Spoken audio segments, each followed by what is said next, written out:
할렐루야. 오늘 이 폭염 속에서도 예배의 자리에 나오신 여러분들 주님의 이름으로 축복합니다. 옆에 분들에게 이렇게 선포하겠습니다.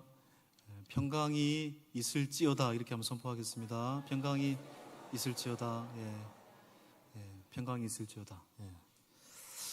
오늘 또 여러분에게 그 어느 때보다 평강이 있을지어다. 아멘. 20세기 최고의 기독교 변증가 C.S. 루이스가 이제 이런 얘기를 했습니다. 천국을 지향하면 세상을 덤으로 얻을 것이고 세상을 지향하면 모든 것을 잃게 될 것이다. 나는 아침에 해가 떠오르는 것을 믿듯이 복음을 믿습니다. 해를 보는 것이 아니라 해를 통해 모든 것을 보기 때문이다. 이렇게 말했습니다. 그 해는 바로 하나님을 의미하는 거죠. 복음을 말하는 거죠. 오늘도 우리의 눈으로는 앞길이 보이지 않지만 우리의 빛 대신 하나님, 주님 그 복음으로 세상의 모든 것을 얻게 되는 하나님의 사람들이 다 될 수 있었으면 좋겠습니다. 여러분, 우리가 이 시대를 굉장한 발전의 시대로 보고 있는데 오히려 단절의 시대가 아닌가라는 생각도 같습니다. 기술의 발전으로 인해서 지구촌 반대편에 매일매일 우리가 통화도 할 수 있고 영상으로 얼굴도 볼 수 있는 시대죠. 기술로는 그 어느 때보다도 가까워진 시대를 살고 있습니다. 그런데 역설적으로 가장 대화가 안 통하는 시대이기도 하다는 생각을 갖습니다. 오히려 우리의 가정에서 우리가 함께 모여있는 이 교회 공동체 안에서 때로는 단절의 아픔을 겪기도 하죠. 이 20세기 덴마크의 철학자의 고백처럼 키에르케고르의 고백처럼 인간을 가장 죽음에 이르게 하는 병은 절망이라고 했습니다. 그 절망 안에는 소외, 외톨이 이런 의미가 담겨져 있습니다. 소외가 인간이 느끼는 가장 큰 절망입니다. 오늘 이 본문에서도 인간이 만난 가장 비참한 소외가 무엇인지, 소외감이 무엇인지를 그리고 있는 본문입니다. 오늘 본문의 배경은 갈릴리 동쪽에 위치한 오늘날 시리아 요르단이라고 말할 수 있는데요, 바로 거라사인 지방의 한 귀신 들린 자의 이야기입니다. 이 귀신 들린 자가 거한 거라사인은 그 누구도 범접하지 않았던 바로 비참한 장소를 의미했습니다. 그런데 그 장소에 예수님께서 40km나 되는 그 갈릴리 바다를 건너서 가셔서 그에게 소망을 주고 그에게 새로운 사명을 부여해 주셨죠. 그래서 이 본문은 오늘날 현대인들의 어떠한 이 영적 상태를 보았을 때 바로 현대인들, 아니 나에게 하시는 말씀이라는 걸 알게 됩니다. 여러분, 예수님은 지도를 보시면 예수님이 주로 사역했던 장소는 어디였을까요? 3년 동안의 공생애를 지냈을 때 예수님께서 행하셨던 사역의 장소는 갈릴리 가버나움이었습니다. 자, 지도로 한번 보여주실까요? 그렇죠. 동그라미 친 지역이 갈릴리, 중간에 갈릴리 호수고요. 그 동그라미 친 지역이 갈릴리 가버나움입니다. 예수님의 사역의 베이스 캠프는 갈릴리 가버나움입니다. 여기에서 여러분 중풍병자를 고쳤고 조금 내려가서 베세다에서 오병이어의 기적을 일으켰고 주로 사역지가 여기였습니다. 그런데 오늘 본문의 배경은 거라사인이죠. 오른쪽에 보면은 갈릴리 바다를 건너서 거라사인이라고 되어 있죠. 거라사. 이 거라사인은 밑에 나와 있듯이 데가볼리라는 지역의 지명입니다. 데가볼리라는 지역 자체가 굉장히 넓은 지역입니다. 데가볼리라는 뜻 자체가 헬라 이방인의 10개 도시를 의미하는 것입니다. 이 안에는, 이 데가볼리 안에는 노란색이 부분이죠. 이 안에는 거라사인이 있고요. 그다음에 가라다라는 지역도 있고요. 지도에 보시면 힙스라는 지역도 있고, 사도 바울이 회심을 했던 오늘날 시리아의 다마스쿠스도 바로 이 데가볼리라는 지역입니다. 그런데 이 데가볼리의 거라사인으로 주님께서 가셨다.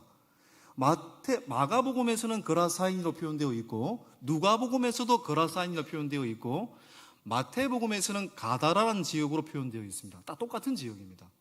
이 거라사인은 영적으로 절망의 장소를 의미하는 것입니다. 그런데 주님께서 그 절망의 장소로 나아가셨다라는 거죠. 이것이 우리에게 오늘날 너무 큰 소망이라는 걸 알게 됩니다. 여러분, 예수님께서 이 거라사인에 가셨을 때 인간의 영적 절망을 만났습니다. 지도됐습니다. 뭘 만났을까요? 거기에 귀신 들린 사람이 있었고요. 그리고 귀신 들린 사람이 거주했던 집은 어디였을까요? 무덤 사이였다라고 말하고 있습니다. 자, 보십시오. 2절, 3절 한번 읽어볼까요? 2절, 3절 시작. 배에서 나오심에 곧 더러운 귀신 들린 사람이 무덤 사이에서 나와 예수를 만나니라. 그 사람은 무덤 사이에 거처하는데 이제는 아무도 그를 쇠사슬로도 맬 수 없게 되었으니. 더러운 귀신 들린 사람, 여러분 성경에서 그냥 귀신 들린 사람이 아닙니다. 이 귀신 들린 사람이 거주하고 있는 장소가 무덤 사이. 여러분 귀신 들린 사람 앞에 더러운이라는 말이 등장하고 있잖아요. 더러운 귀신 들린 사람. 이 더러운이라는 말이 강조하고 싶은 바가 있는 것입니다. 더러운이라는 말이 헬라어로 아카타르토스라는 단어인데 한번 띄워주시겠습니까? 아카타르토스. 아라는 접두어가 붙었습니다.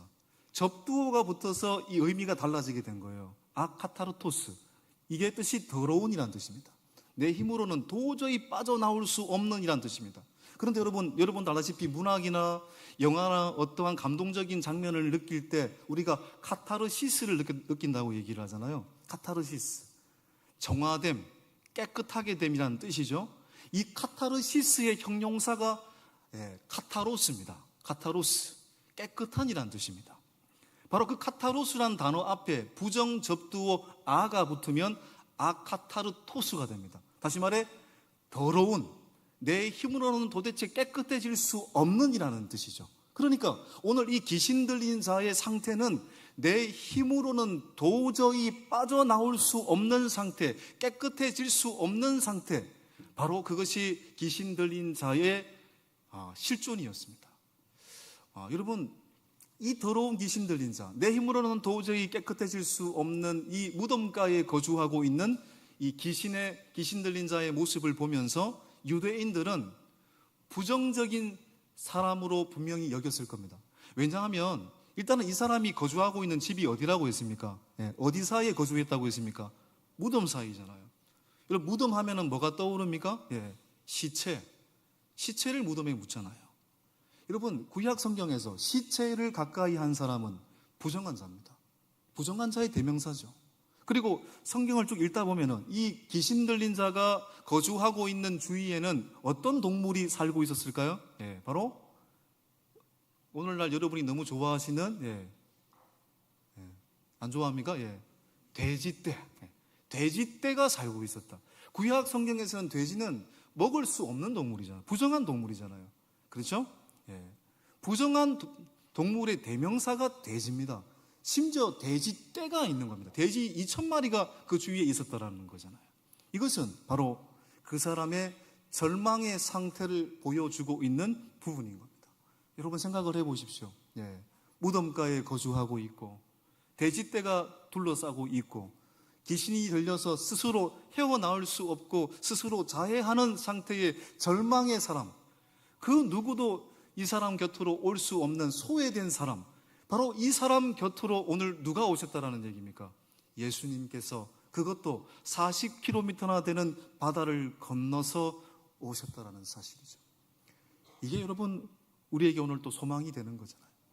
이 모습은 오늘날 현대인들의 어떠한 내면의 모습과 일맥상통하다는 생각이 듭니다. 우리가 겉으로는 굉장히 화려한 삶을 살고 겉으로는 깨끗한 삶을 사는 것처럼 보이고 겉으로는 어느 때보다도 우리는 유려한 삶을 살고 있는 것처럼 보이지만 그 어느 때보다 우리의 속과 우리의 내면은 썩어 문드러져 있지요. 수많은 사람들이 상처로 얼룩져 있고 중독에 휩싸여 있고 우울증과 깊은 절망감에 휩싸여 있는 시대를 살고 있지 않습니까? 우리의 영적인 내면의 무덤가를 말하고 있는 것이죠. 그렇기 때문에 세상 사람들은 이런 상태에 있는 사람들을 향해서 너는 더 이상 소망이 없어, 너는 희망이 없는 존재야 라고 말을 하지만 바로 그 희망 없고 소망 없는 사람 곁으로 다시 반복합니다. 주님께서 오셨다라는 사실이죠. 그래서 복음이 필요한 것입니다. 여러분, 예수님께서 그 사람을 사로잡은 귀신을 향해서 더러운 귀신아 내 이름이 무엇이냐라고 물으셨습니다. 여러분, 이 사람이 먼저 이 말을 하기 전에 데가볼리 지역의 그라사인 지방에 주님이 도착했을 때 여러분, 이 귀신 들린 자가 예수님을 향해서 뭐라고 반응을 보였을까요? 예수님이 누구인지를 알았다고 했습니다. 자, 보십시오. 6절 7절을 보시겠습니다. 6절 7절 시작. 그가 멀리서 예수를 보고 달려와 절하며 큰 소리로 부르짖어 이르되 지극히 높으신 하나님의 아들 예수여, 나와 당신이 무슨 상관이 있나이까? 원하건대 하나님 앞에 맹세하고 나를 괴롭히지 마옵소서. 우리는 이 귀신 들린 자의 고백에서 인간 실존이 가진 혼돈과 모순을 발견할 수 있습니다. 이 사람 안에는 지금 두 가지 모습이 있잖아요. 예수님을 보자마자 여러분 달려와서 소리를 치는데 먼저 뭐라고 예수님을 향해 부르짖고 있습니까? 지극히 높으신 하나님의 아들 예수라고 외치고 있습니다. 그러니까 이 귀신 들린 자는 예수님이 누구이신지를 알고 있습니다. 지금 그것도 지극히 높으신 하나님의 아들이라는 걸 알고 있습니다. 이 말은 살려달라는 말입니다. 이 절망의 늪에서 나를 유일하게 건져내실 분은 당신밖에 없다라는 놀라운 고백인 겁니다. 제발 저를 살려주십시오라는 고백입니다. 그런데 동시에 그 안에는 더러운 영의 고백이 또한 존재하고 있습니다. 보십시오. 7절 하반절에 오나건대 나를 괴롭히지 마소서, 제발 나한테 관심 끄고 가세요라는 말이죠. 이것은 더러운 귀신의 고백인 거죠. 여러분, 우리 마음 안에도 바울의 고백처럼 성과 악의 고백이 동시에 공존하고 있습니다. 내 안에는 하나님의 은혜를 갈망하는 마음이 있죠. 하나님의 은혜 없이는 살 수 없다는 걸 알기 때문에 하나님 은혜를 주셔야 됩니다. 하나님 은혜를 갈망합니다. 그 마음이 존재하고 있지만 동시에 뭡니까? 세상의 제약과 편리함을 끊지 않으려고 하는 마음도 존재하고 있습니다. 한 마음은 주님을 갈망하지만 한 마음은 주님 없이 살고 싶은 자유를 갈망합니다. 이게 우리 인간의 실존이고 더러운 영의 본질입니다. 예수님께서 바로 그 사람을 사로잡은 귀신을 향해서 뭐라고 말씀하십니까? 조금 전에 말씀을 드렸듯이 8절 9절에 더러운 귀신아 내 이름이 무엇이냐라고 물으셨습니다. 내 이름이 무엇이냐? 그때 귀신은 뭐라고 답변을 했을까요? 9절 하반절에 내 이름은 군대니 우리가 아름이니이다. 이 군대라는 말 앞에 2번이라는 숫자가 있죠, 여러분. 성경 보시면 2번이라는 숫자가 있습니다. 그 밑으로 가보십시오. 어떻게 해석이 되어 있습니까? 헬라어로 레기온이라는 단어죠. 이 레기온은 바로 로마의 여단 정규 군대를 의미하는 것입니다. 레기온은 로마 정규 군대입니다. 여러분, 이 시대에 유대 사회를 식민지화하고 유대 사회를 압박했던 나라는 어떤 나라입니까? 로마 제국입니다. 이 레기온이라는 군대는 로마 유대인들을 학살하고 압제하고 유대인들을 괴롭혔던 서슬프런 단어입니다. 그런데 그 귀신의 이름이 군대라는 것입니다. 한 영혼을 사로잡고 있는 귀신의 정체가 한 사람이 아니고 2000년 가까이 되는 정규 로마 군대와 같은 힘으로 이 영혼을 사로잡고 있다는 사실인 거잖아요. 이게 얼마나 비참한 신세입니까? 그런데 군대와 같은 힘조차도 이 사람을 사로잡고 있는 악의 영으로부터 빼내고 있지 못하고 있는 것입니다. 그런데 그 순간에 세상의 그 어떤 힘도 이 영혼을 자유케 하지 못하고 있었을 때 누가 이 영혼을 자유케 하셨습니까? 2000마리나 되는 그 군대 귀신에 사로잡힌 영혼을 자유케 하신 분은 예수님이시죠. 예수님은 그 어떤 힘도 제압하실 수 있는 하늘의 왕이시고 시대의 통치자이시죠. 여러분, 결국은 예수님의 선포를 통해서 그 사람을 사로잡고 있는 군대 귀신이 떠나가게 되는데 이 군대 귀신이 요청을 하잖아요. 나를 차라리 떠나보내려면 어디로 떠나보내라고요? 돼지떼에게 떠나보내라. 그리고 돼지떼에게 갔던 그 군대 귀신은 결국 어떻게 됐습니까? 바다에 몰살되게 되었습니다. 여러분, 이 장면을 보면서 많은 사람들이 어떻게 여겨야 됐을까요? 아, 그동안 군대 귀신으로 사로잡혔던 그 영혼이 자유함을 얻었고 고침을 받았다면, 야, 너무너무 잘 됐네. 정말 다행이다. 아, 너무너무 생명이 소중한데 너무너무 다행이다. 이런 반응이어야 되잖아요. 근데 5장 17절을 보십시오. 예, 주여 떠나십시오라고 얘기합니다. 무슨 얘기입니까? 그들의 생각은 한 영혼이 깨끗함을 얻게 된 것, 건강하게 돌아온 것, 고침을 받은 것, 거기에 관심이 없습니다. 그들의 불만은 무엇입니까? 그들의 재산이었던 돼지떼가 몰살된 것, 그게 너무 열받는 겁니다. 예. 여러분, 세상의 사람의 가치는 한 생명의 소중함보다 재산적, 부, 여기에 더 관심이 있다는 걸 보여주고 있는 장면이잖아요. 예. 여러분, 예수님께서는 그럼에도 불구하고 어떤 분이십니까? 세상의 가치는 그러하지만 예수님은 악의 군대와 같은 곳에 사로잡힌 자들을 구원하실 뿐만 아니라 그를 구원하기 위해서, 그 한 영혼을 구원하기 위해서 자신의 목숨까지, 십자가를 바치시기까지 그 영혼을 위해 희생하신 그런 놀라운 분이라는 것이라는 것 또한 이 본문을 통해 알게 되는 거죠. 세상은 우리를 버리지만 주님은 내 한 영혼을 위해서 기꺼이 자신의 목숨을 바치는 분이라는 사실 또한 알게 되는 겁니다. 여러분, 귀신들이 떠나간 이후에 놀라운 기적이 일어났습니다. 어떤 기적이 일어났습니까? 15절 보십시오. 15절 시작. 예수께 이르러 그 귀신 들렸던 자, 곧 군대 귀신 집혔던 자가 옷을 입고 정신이 온전하여 앉은 것을 보고 두려워하더라. 제가 처음 다녔던 교회가 언덕 위에 있었던 교회인데요. 그 교회 밑에 할머니가 한 분 살고 계셨습니다. 예, 이 할머니 그때 나이로는 제가 알기로는 60대였습니다. 제가 어렸을 때는 60대가 할머니였어요, 여러분. 지금은 60대는 할머니가 아니죠. 언니, 누나, 예, 그렇죠? 예.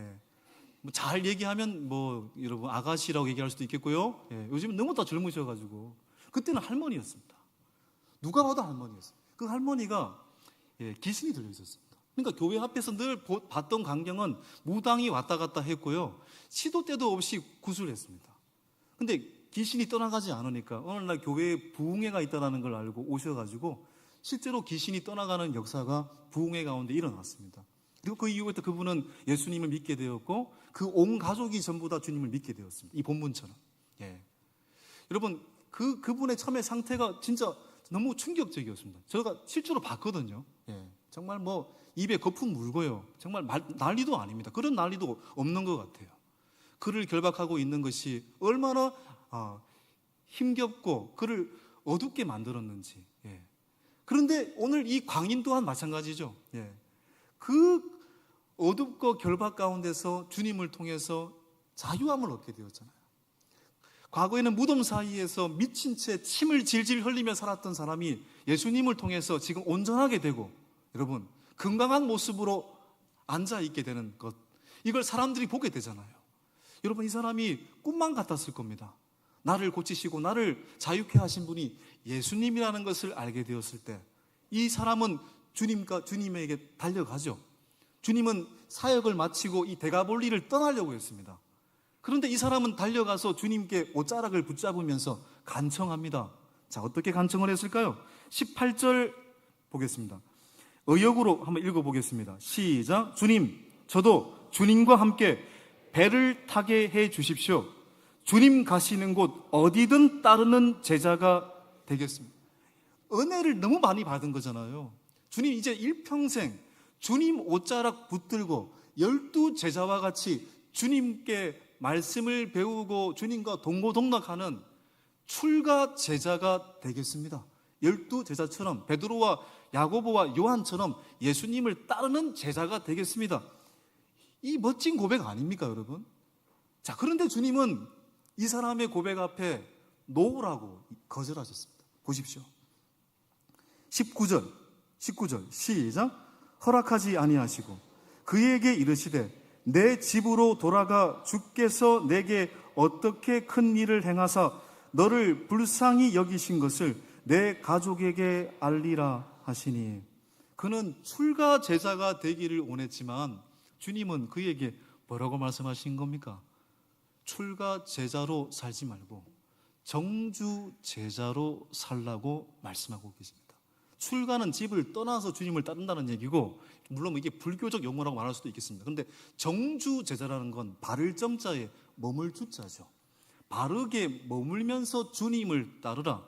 이 말은 너의 가정에서, 네가 머물고 있는 직장에서 한국의 선교사로 살아라, 이 말과 같은 말입니다. 출가 제자는 성직자라고 말할 수 있겠고 선교사라고 말할 수 있지만, 정주 제자는 평신도라고 말할 수 있겠습니다. 물론 여러분, 누군가는 여러분 은혜를 받고 선교사가 되어야 되고요, 지구 반대편에 가서 복음을 전해야 됩니다. 누군가는 목회자가 되어야 됩니다. 누군가는 출가 제자가 되어서 일평생 주님을 위해서 헌신해야 됩니다. 그런데 대부분의 사람은 출가 제자의 부르심을 받은 게 아닙니다. 거의 대부분의 사람의 사명은, 부름은, 소명은 정주 제자입니다. 너의 가정에서, 너의 직장에서, 네가 머물고 있는 그 삶의 처소에서 머물므로써 주님을 따르는 주의 제자가 되라는 것.